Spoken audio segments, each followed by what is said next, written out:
Can't see anything.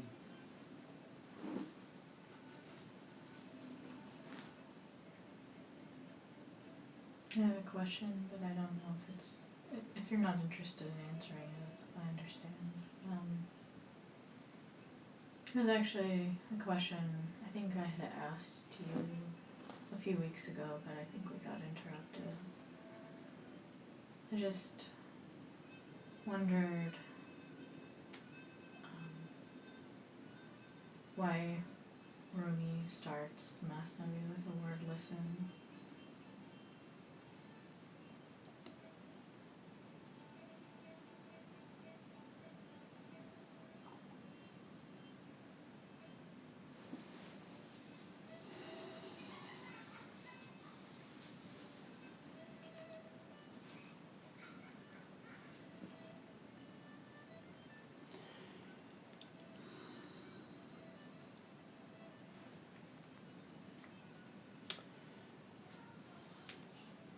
You know, the question is interesting, and yet it's not interesting.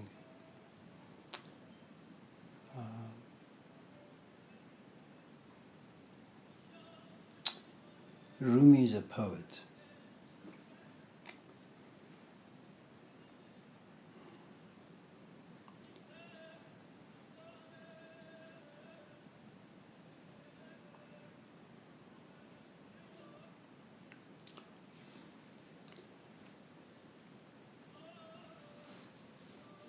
I know all of you know a thing or two about Rumi and his life.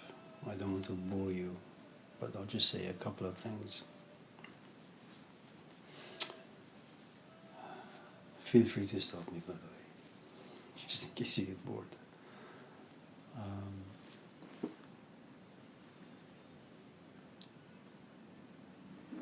You know, his father had penned a couple of books, also his grandfather.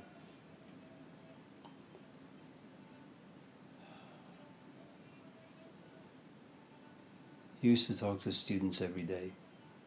You know, I think, if I'm not mistaken, from the age 22, 23, all the way till he was 37, 38.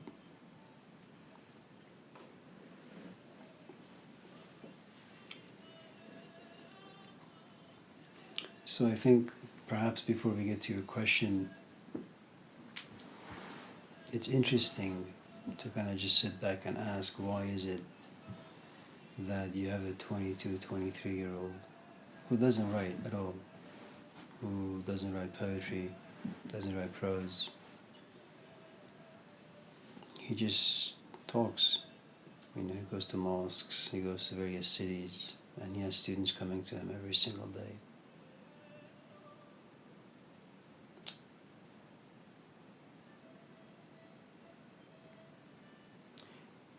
And it's not just about Rumi, it's about why is it that people talk at all? You know? What must be their interior mode that allows them to talk? You know, it's one thing to go into the classroom, you get paid for it. I'm not sure if Rumi got paid for his sermons. From what little I know,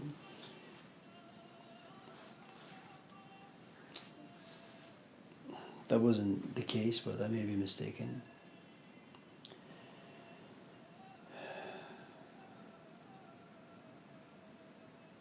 You know, it takes a lot of, if you're not in an academic setting, if you're not like doing a workshop, it takes a lot of arrogance and hubris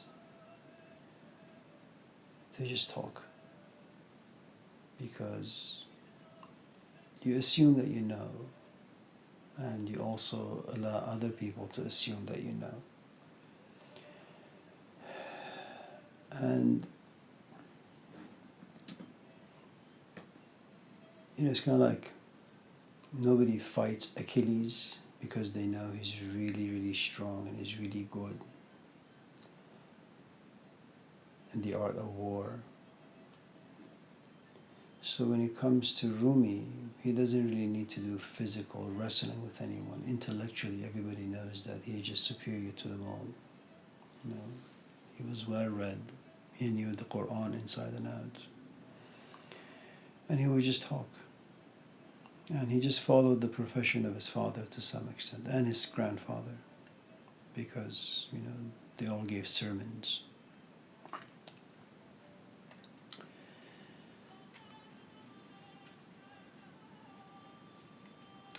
Then around the age 37 or so, he meets someone.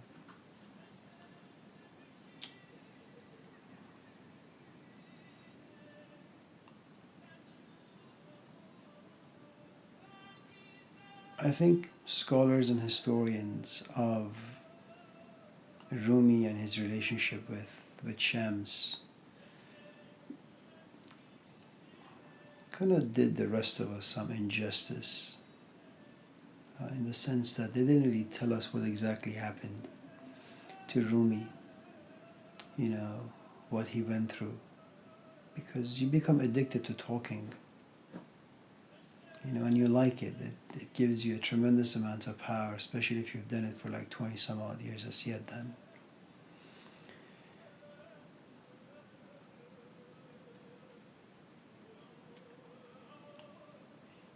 Upon encountering this man, Shams, something happens to him. He doesn't know what it is. And there is no doubt that Shams is impressed by all the people who are just sitting and listening to Rumi. And he asks him a question, and Rumi, because he is kind of in the habit and also the profession of just talking to people, he gives a relatively, I think, clever answer. But something about him just quiets down,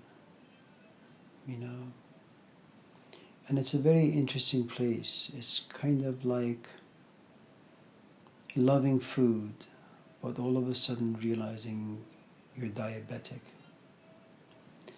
That you're healthy and you're strong, and all of a sudden realizing you have cancer and you're going to die. That there is a force that redirects the way you think about everything, including yourself. It doesn't happen very often to us. I guess these days you could say people get into relationships and they truly love their companion and their life, but the politics of life is such that you're removed from it. Love kind of just gets snatched away. And there's also, human nature involved. You get kind of used to seeing the same person over and over again, and then you kind of just become comfortable,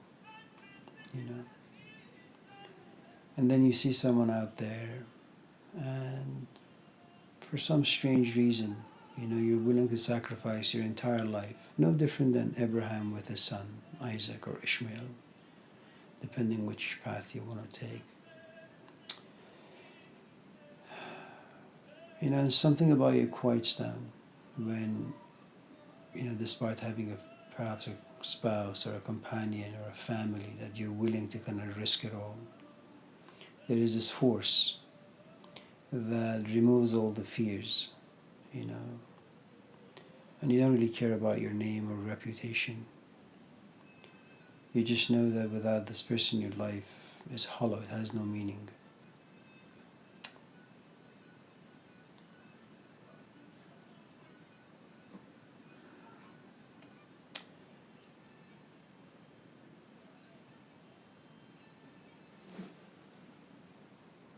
And so, from what little information there is out there about, this particular encounter between Rumi and Shams,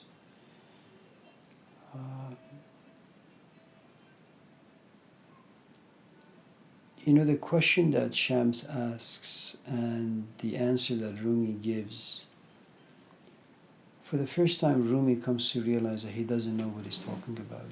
And for the first time he tastes humility. And something about him gets embarrassed.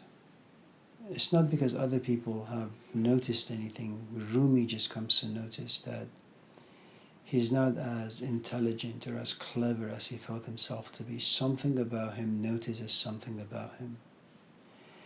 And this particular awareness comes through Shams. You know, the transformation is very profound and it's really frightening that, and it's really no different than people falling in love these days. I mean, they fall in love for ridiculous reasons, of course, but nevertheless, the impact is very much the same.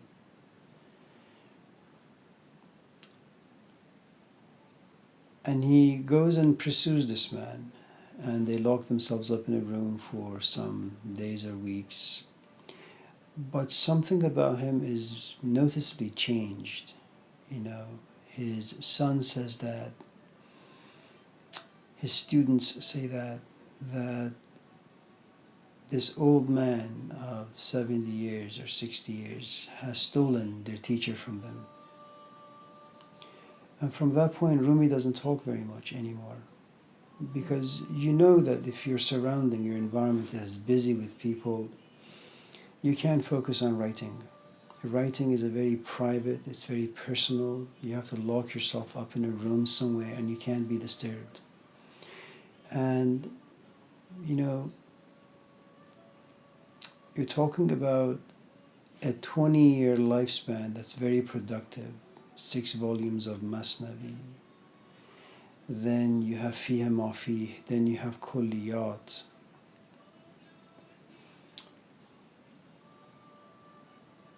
And so I think the better question would be, why is it that a man who was so fond of speaking in public for 20 years, all of a sudden becomes mute, and his only kind of companion is paper and pen. These are the only 2 companions, you know. And I think anyone who goes through that particular shift, you know, it's kind of like, even now, if you have a journal, for example, we are not devoted to our journal the way Rumi was, you know, to his thoughts and writings. Because our journals really contain a good amount of just trash. It's cheap emotions, a good amount of immaturity in them. It's a good amount of gossip in them. And even if you accidentally come upon an insight by observing your own experiences and writing them down, you don't really do much with them. You can't. You need a different kind of, I think, sort of tools to kind of make the changes.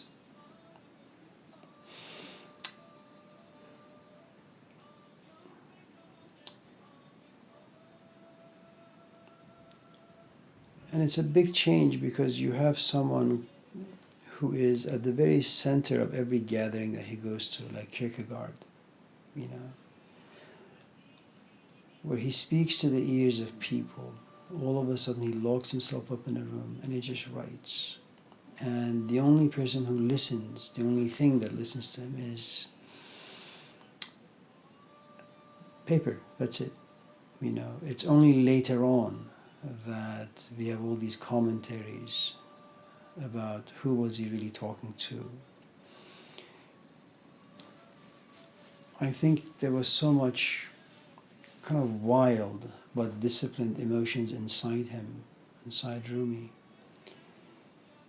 And I think when someone goes through that particular experience, they really become a spokesperson for humanity. They become a prophet, even if they live in a tiny little village, you know, and they just write for themselves or their, 10 people that they know.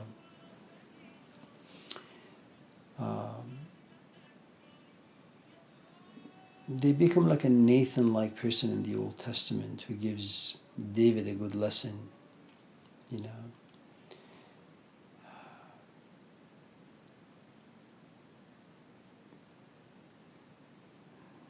And I think if you begin to write the way Rumi writes, you write, first of all, for yourself. It's oozing out of you, uncontrollably, you know.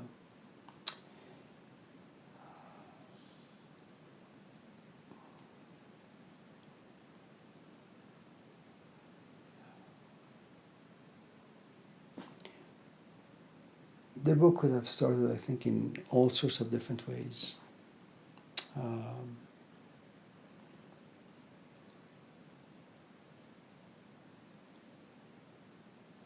There are some stories about somebody having a copy, one of his students having a copy of, his poetry, the Masnavi, but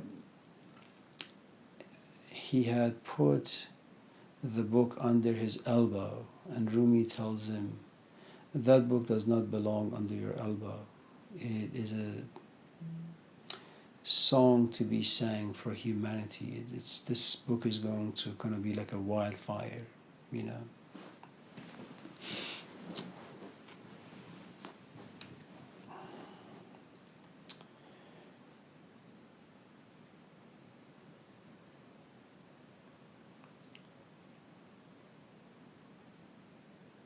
I think the short answer to your question is I don't really know why the book starts with listening, but I don't think it's that important. If you were to ask, well, what does it actually mean to listen?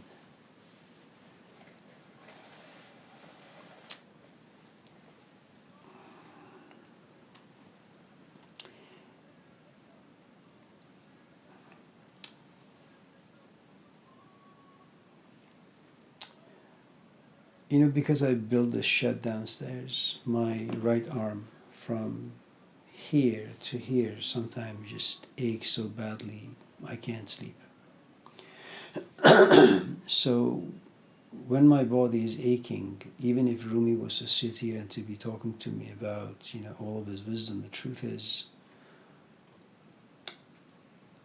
I can hear him, but I'm not going to listen to him.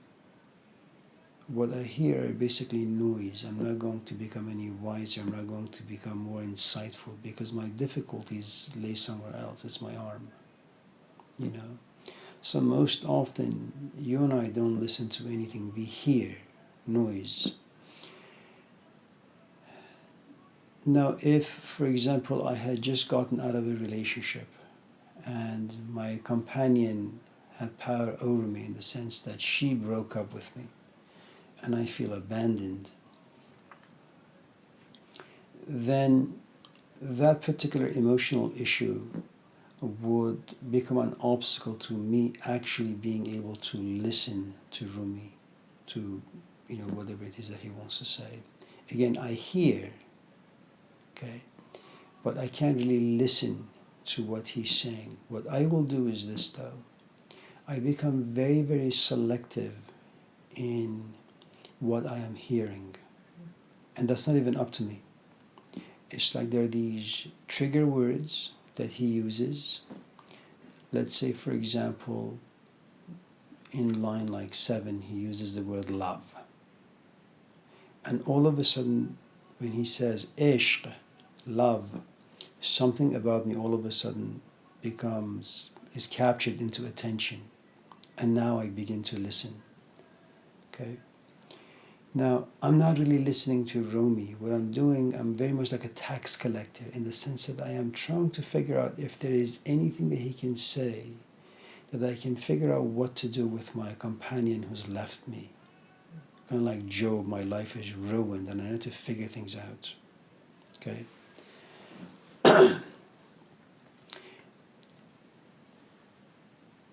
To be able to listen to Rumi, you can't have physical issues. You can't have emotional issues. You can't go to him with intellectual curiosities. And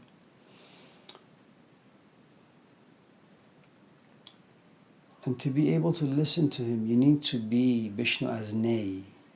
And Nay is this kind of stick, bamboo, that's hollow on the inside. And that's what Shams did to him. He made him hollow, and he protected that emptiness for a couple of months, and then Rumi was able to become like the reed. And I think it's something that all of to bring it down to like very, very simple way, our parents, they've made a lot of mistakes. Every parent does.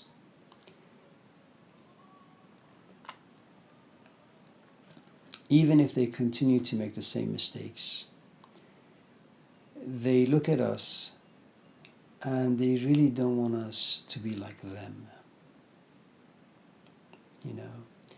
And they sit us down, they take us to the zoo, they take us to coffee, they take us for dinner, and they want to sit down and talk to us about something that we're doing that's going to ruin us. They want us to listen, no different than Rumi.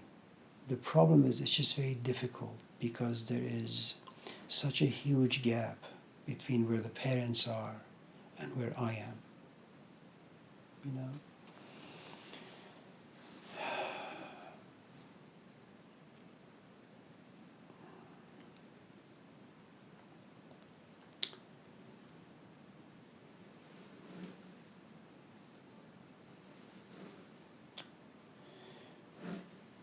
When Lula's father, Emmanuel, was sick, I mean really, really sick, near the kind of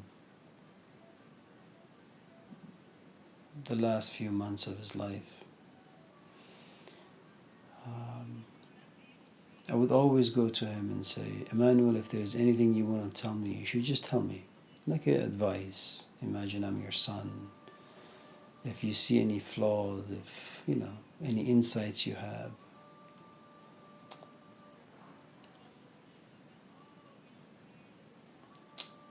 Because two things happen. First, in the presence of someone who has stage 4 cancer in his life, his time is very, very short.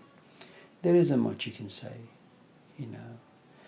And Emmanuel was not the type of a man who enjoyed jokes. He didn't like jokes, unless he told the jokes himself. And the other part of it had to do with the fact that this is a man who's lived about 70 years, and he still had plans. He wanted to do certain things. He wanted to make certain things right for himself, perhaps for his family. I don't know those things, but I'm just guessing. And so this is a man who had been thinking, forced to be thinking about things. And he has to think about his family, but he also has to think about death, the fact that once he goes, he's never going to come back, and he has no idea what's going to happen to his family, you know. He doesn't even know if there's a God, if there's a soul, none of those things. So you have all these questions, and you also have a man like all of us. You, at that stage, you look at your life and you realize you really haven't done anything with it. There is so much grief and sadness, and you want someone to listen to you.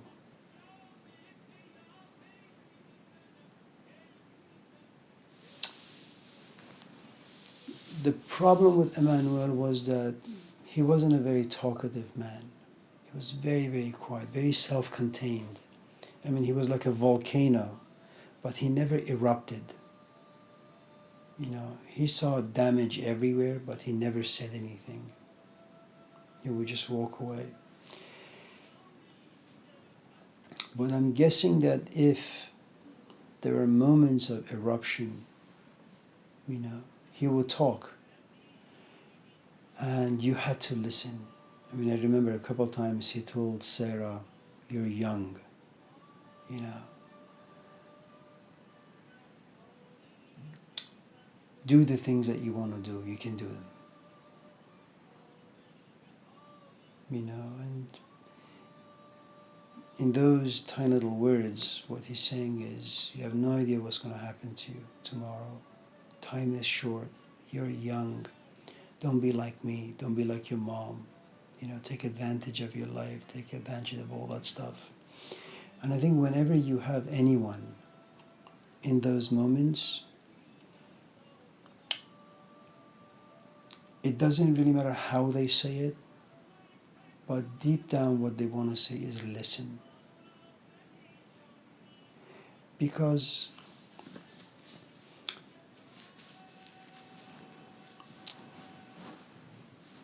you know, grief, it baptizes you in the most horrifying way. it really removes all these nonsense from your life, and you become naked, and in some ways you become really clean and pure. And whatever you say, if there is anyone out there who can listen, it's worth listening to. You know, it's not going to completely change you, but it can inspire you for 5, 10, 15 minutes, and then you go back to your life.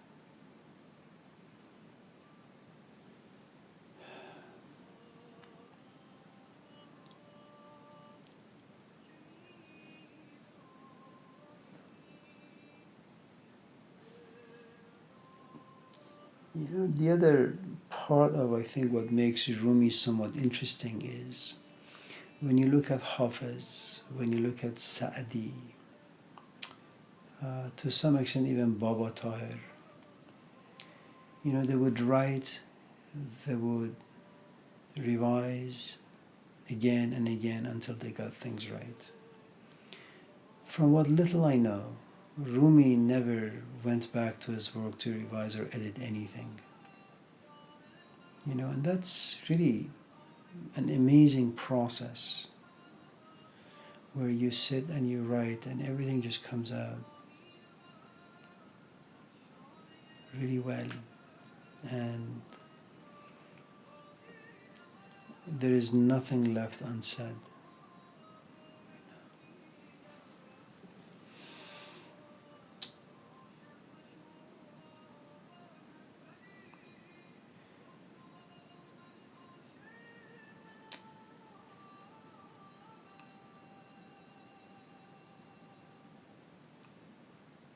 The other problem I think with Rumi is that you can't listen to him.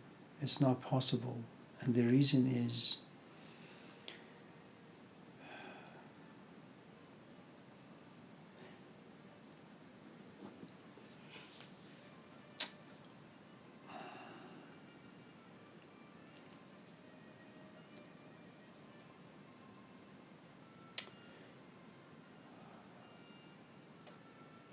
because your grief and your joy, your emptiness and your fullness is not connected to anything tangible.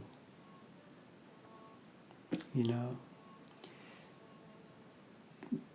when there is something out there that can bring you happiness, you can kind of just tell your husband, kind of like Gurdjieff once during winter time. He just had this desire to have watermelon, and he says to, you know, this group of people who had come to his apartment, I wish there was some watermelon I could eat right now. And so someone goes out there, finds watermelon, comes back, and he eats the whole thing in just one sitting, you know. So language becomes very directed, it becomes very linear. You know, you can actually listen, and then you can go out there, do what you need to do. When, however, the reason for your grief, the reason for your joy, the reason for your fullness and emptiness are beyond the 5 senses, are beyond regular experiences,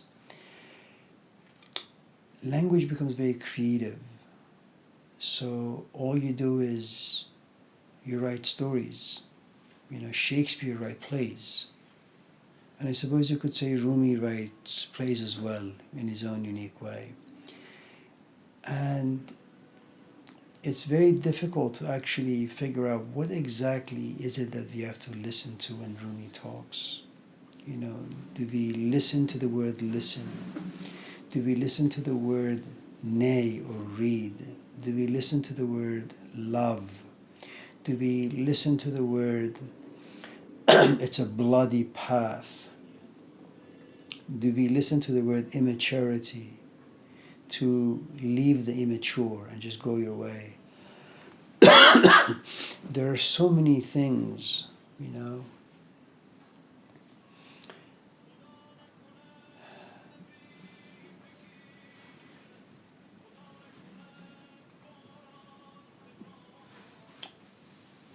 And I suppose you could say that people like Rumi, like Shakespeare, like Jesus, they're like Costco. You know, everybody has the power to go inside the store. But not all of them are going to go to the coffee aisle. Not all of them are going to go to the exercise aisle. You know, these people are so rich in so many different ways that if you have fallen in love with Jack and Jack has left you, there is a place in his writing where you can find some rest.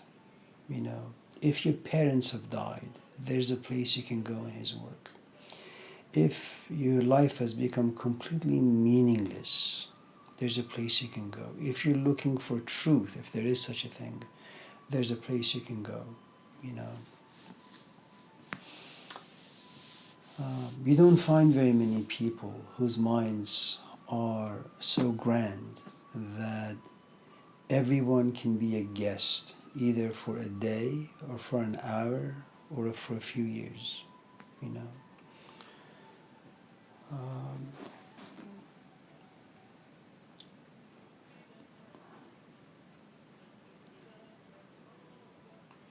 You know, sometimes the kids ask me questions, and as I begin to say something,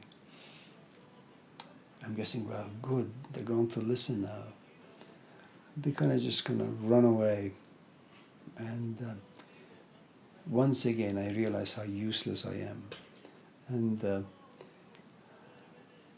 I am really unable to say anything valuable for them. And they don't really have the capacity to listen. They can ask questions, you see, Cassie. And those questions that they ask give me the illusion that maybe I can now say something to them. You know, the nice thing about kids is that when they realize you're boring, they just run away. Adults are very, very different in the sense that, as no doubt all of us have experienced,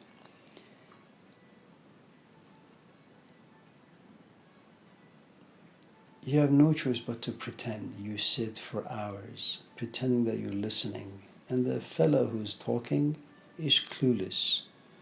You know, he's deprived, he's depraved, and he just talks and talks and talks, thinking that what he has to say is really interesting.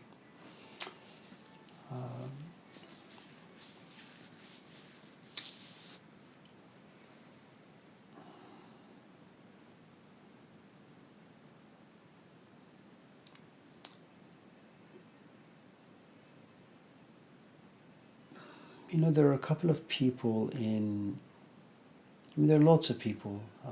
The people who come to mind right now, Fariduddin Attar and Abu Sayyid Abul Khair.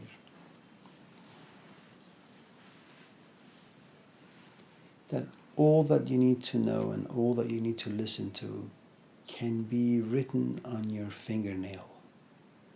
Just one of them, not all of them, just one single fingernail.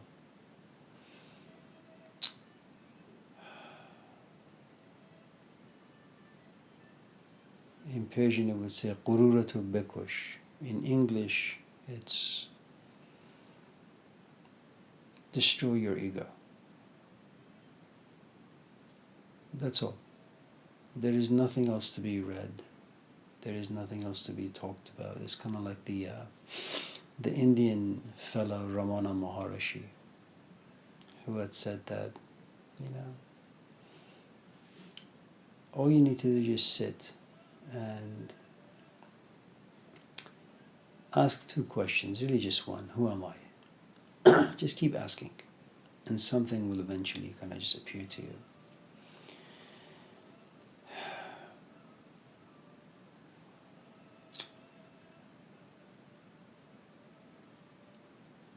You know, my father is 90 almost.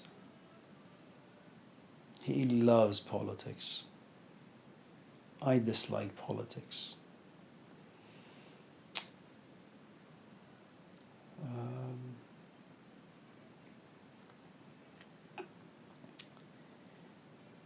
He's always looking for a door that's a little open so he can walk through and talk about politics, injustice, equality.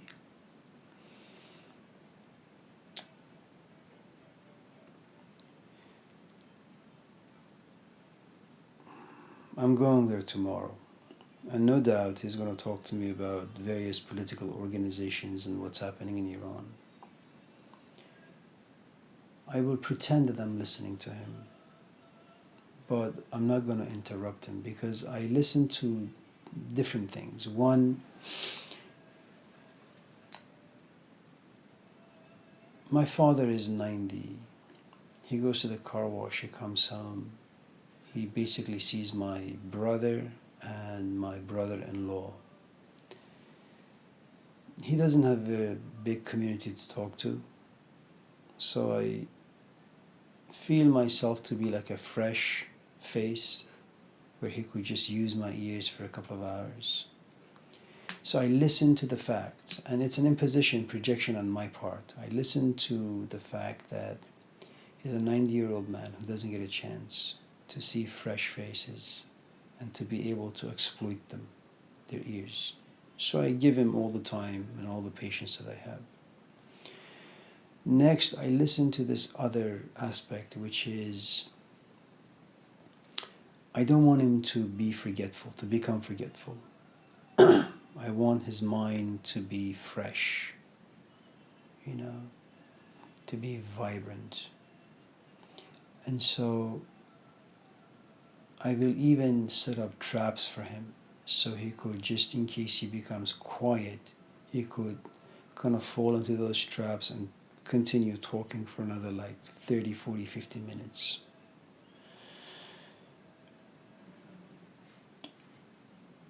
So I go in there with my own agenda. I'm not going to listen to my father's political speech about this and that. But I'd like to hear him talk continuously for 2, 3, 4, 5 hours.